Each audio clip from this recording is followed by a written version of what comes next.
Welcome back to day 4, and today we're going to cover step 3 in the 7-part series of Indestructible Wealth, the 7-step strategic process to creating financial freedom. Today we're going to be talking about debt, and for most people that's a 4-letter word, right? A bad word. But I love debt actually. Debt helps to, it creates wealth for us. And a lot of people don't understand how important debt is in the wealth building process, and that there's good debt and there's bad debt, just like everything in life. So, what we're going to focus on in this step is attacking and paying off any debts that are higher than 6% interest. And I'll explain why the 6% number here in a bit. So, which of my debts should I pay off first? I know there's gurus out there who say attack your smallest debt first. And although this makes sense to create quick wins, my answer depends on a couple different things. Number one, is the debt what's called collateralized? Meaning, is there an asset that the debt is attached to that has a value greater than the debt? I personally hate unsecured debt, but I have no issue with secured debt whatsoever. So, for example, if I have an auto loan for $30,000 and my car is currently worth $40,000, then that's certainly not a debt I'm concerned about attacking. If I have credit cards, however, with balances of $35,000 or $10,000 or whatever the number is, then even if the interest rate is higher on the car, I mean, that's very unlikely, but just for illustration here, I'm attacking the credit cards because it's unsecured debt. If anything goes wrong with my income or the economy takes a dive and it affects me, then I can't sell any assets to cover the debt. It's what's being called I'm underwater on that particular asset. Unsecured debt causes me to lose sleep, especially unsecured consumer debt.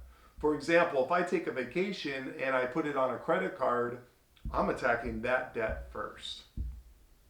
The other condition is the interest rate. I don't personally have any issue with an interest rate at 6% or less. I believe in what's called opportunity cost. So, in other words, if I pay down low interest debt just to get debt free, then that's money that will not be able to earn a higher, potentially life changing return somewhere else. Just recently, my wife was ready for a new SUV upgrade, and although we were planning on waiting another year as hers was already paid off, we really badly needed additional tax deductions. So we took advantage of the 6,000 pound end of year strategy. If you're like, what is that all about? I wrote a blog all about it so you can get the details on that.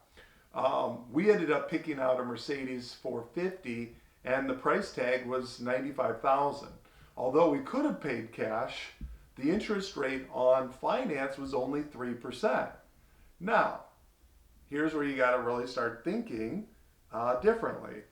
I firmly believe in my ability to get more than 3% return on my cash invested. In fact, a lot of my real estate gets 10 to 15%, and my latest self-storage syndication fund, I'm expecting a 25% to even 30% return on investment on. So if I paid for the car in cash, then instead of earning 10% on my cash, I'd be saving 3%. So the difference being between the two numbers is 7%. So that's the opportunity cost of buying the car in cash.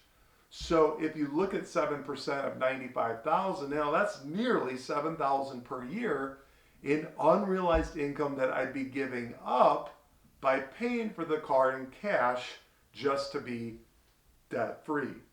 If you look at the self-storage fund, for example, let's say it ends up at on the lower end at 20% of expectations, so my net is 17%.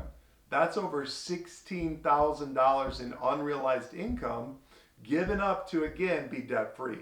So here's the order in which I think you attack your debts. And personal finance, there are various opinions, so you need to do what makes sense for you.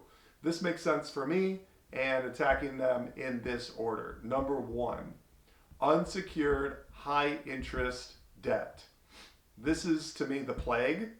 It's fucking Black Death, the Antichrist, it's scum of the earth debt. Okay, sorry, I got a little carried away, but you get my point. This debt has no room in your life. You should be getting an extra job or a side hustle to generate income to pay this off and get it out of your life once and for all. This is going to slow you down incredibly from creating, wealth in your life. So the average rep in our direct sales company, for example, makes a few hundred extra dollars per month. That could be enough to get that paid off so much faster. There's so many different side hustles that you can do, you guys, to pick up and create extra income and get rid of that type of debt. The second type is unsecured mid-interest debt. This is what I'd attack next for the previous thought that I don't like unsecured debt. The third type is secured high-interest debt. So, for example, possibly you got yourself into a bad deal on an auto loan or on a toy you shouldn't have bought. Let's get this, paid off and clear off that high interest rate. And then the fourth type is unsecured low interest debt. This is most likely student loans. I'd make the minimum payments on this and just let it ride. And then the fifth is secured low interest debt. This is most likely your primary residence. I'd only pay the minimum and spread this out over a 30-year payment schedule. This could also be, real estate investment property that you've purchased, and I love that. That's great debt. That kind of debt gets you wealthy. So anything you pay sooner towards principal, though, is now very tough to get at if you need it. It's no longer liquid and accessible. So remember that the bank wins when you pay it down quicker, because then they can take your extra cash flow and go loan it out and make 500% or more on your money. So keep that money to yourself and go invest it to create a bigger percentage, or at the very least put it into something that matches the interest rate on your mortgage note but gives you liquidity when you need it, like a high cash value life insurance policy. I truly hope you got a ton of value from today's video, and again, I'd love to say good luck on your journey to building indestructible wealth, but it is not about luck. It's about your strategic plan. Make sure you smash the subscribe button, hit the like button to destroy the YouTube algorithm, and share my YouTube channel. That way you can help all your friends and family create indestructible wealth. All my social medias are in the description below. Thanks for watching, and I'll see you in the next video.